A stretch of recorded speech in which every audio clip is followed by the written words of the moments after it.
নমস্কার বন্ধুরা, উম, সবাইকে গুড মর্নিং। তো সবাই কেমন আছো? আশা করছি ভালোই আছো। আমিও ভালো আছি, কিন্তু কয়েকদিন ধরেই আমার রাত্রে করে কেমন জানি খুসখুস কাশি হচ্ছে। তো তার জন্য আজকে আমি সকালে বাসি কাপড় ছেড়ে রান্নাঘরে চলে এসেছি ভাত বসানোর জন্য। কিন্তু তার আগে আমি একটু লাল চা বেশি করে আদা দিয়ে করেছি খাবো বলে। দেখো, তো আমি এখানে চা করে নিয়ে চলে এসেছি রান্নাঘরে। এখানে আমি চা খাচ্ছি, আর ওই যে দেখতে পাচ্ছেন ভাত কিন্তু আমি বসিয়ে দিয়েছি। কারণ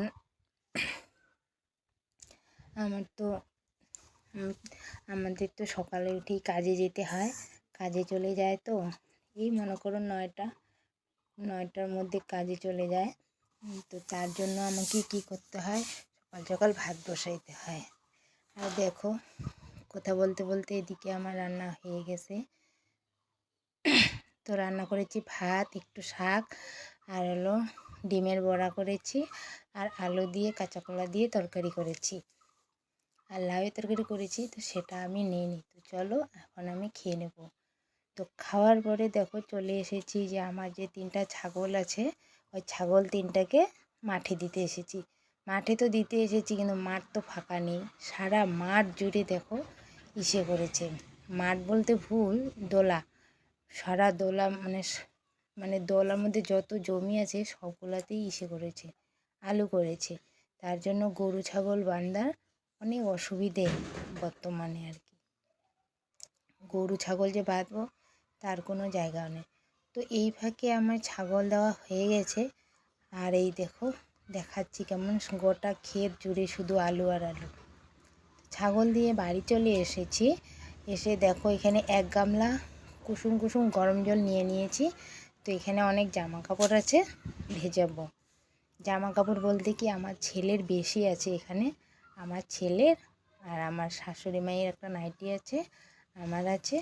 আর যখন ওই জামাগুলো নিয়ে এদিকে আসতেছি, দেখি কি যে বাবার দুটো শার্ট বারান্দার মধ্যে দড়ির উপরে ঝুলতেছে। দেখি কি নোংরা হয়েছে, তার জন্য শার্ট দুটাও নিয়ে এসেছি, এইখানে গরম জলের মধ্যে ভেজাবো। আর কি বলো তো বন্ধুরা, আমার ছেলে এখন হামাগুড়ি দেওয়া শিখে গেছে। তো ও সারা দিন খেলে, ওকে ফুল প্যান্ট পরিয়ে নিচে নামিয়ে দিই, ও সারাদিন খেলে।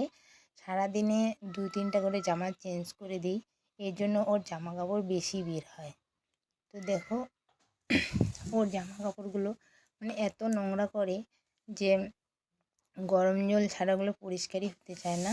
সেই জন্য আমি একটু গরম জল করে নিছি, আর ওর জামা কাপড়গুলোই আগে ভেজাচ্ছি।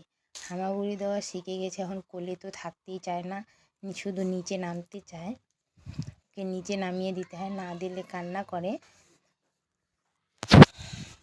তো বন্ধুরা বলছি কি, যে আমার তো এই চ্যানেলটা নতুন বলতে খুবই নতুন। আমি চ্যানেলটা করেছি অনেক দিন আগে, তো কোনো ভিডিও আমি পোস্ট করিনি সেরকম, 2-1টা করেছি। তো আপনাদের সবার কাছেই আমার রিকোয়েস্ট, নিবেদন বলো, অনুরোধ বলো, সবই যে আমার একটু পাশে থাকবেন, আমার চ্যানেলটাকে সাবস্ক্রাইব করে রাখবেন। আর প্লিজ আমার ভিডিওটা লাস্ট পর্যন্ত দেখবেন, আর লাইক কমেন্ট শেয়ার করবেন। দেখো, তোমরা যদি এখন কমেন্ট তোমরা যদি কিছু আমার কাছ থেকে জানতে চাও বা কিছু করতে চাও, তাহলে আমাকে অবশ্যই কমেন্ট করবেন, আমি উত্তর দেব।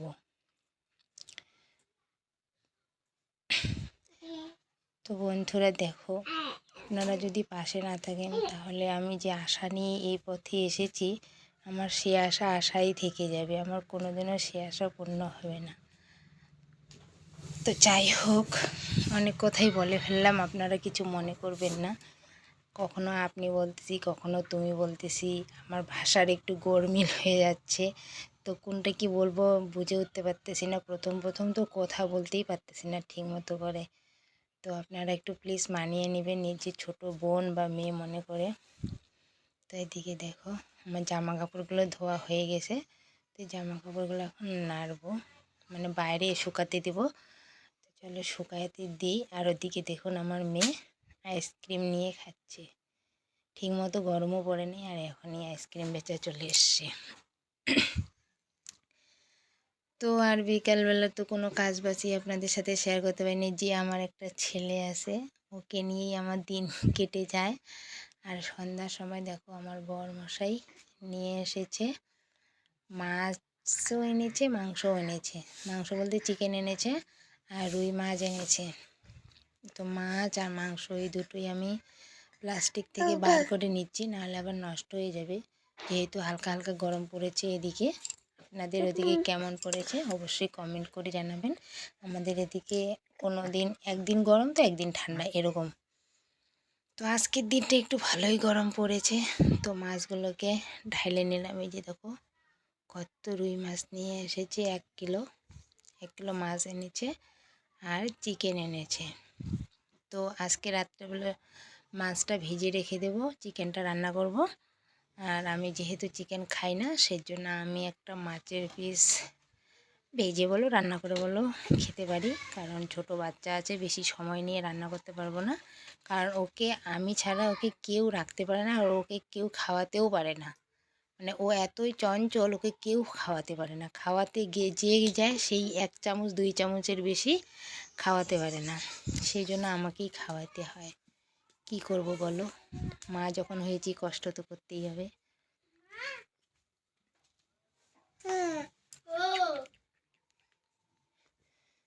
তো দেখো এখানে মাংসটাও আমি ঢেলে নিচ্ছি। তো মাছ আর মাংস এখন দুটোই ধোবো, ধুয়ে রান্নাঘরে চলে যাব। রান্নাঘরে ভাতটা আগে বসিয়ে দিয়ে তারপরে মাছটাকে ভেজে রেখে দেবো। তারপরে চিকেনটা রান্না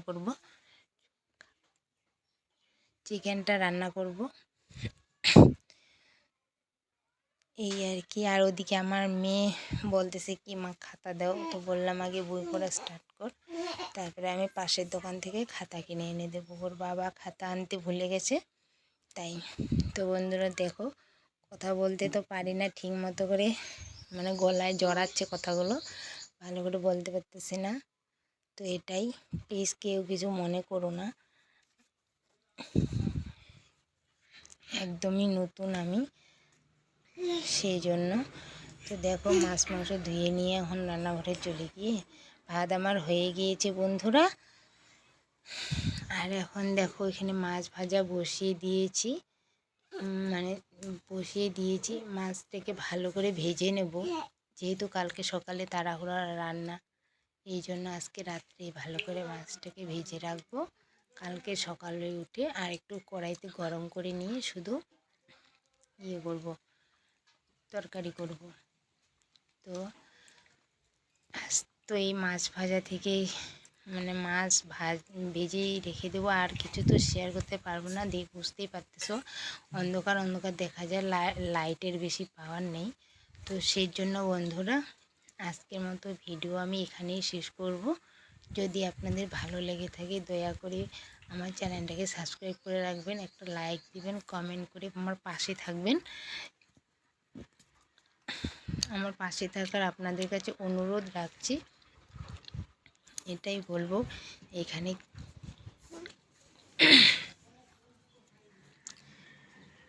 তো বন্ধুরা দেখো আমার একবার মাছ ভাজা হয়েছে, আরেকবার বসিয়ে দিয়েছি। তো আজকের মতো টাটা, গুড নাইট, সবাই ভালো থাকবেন।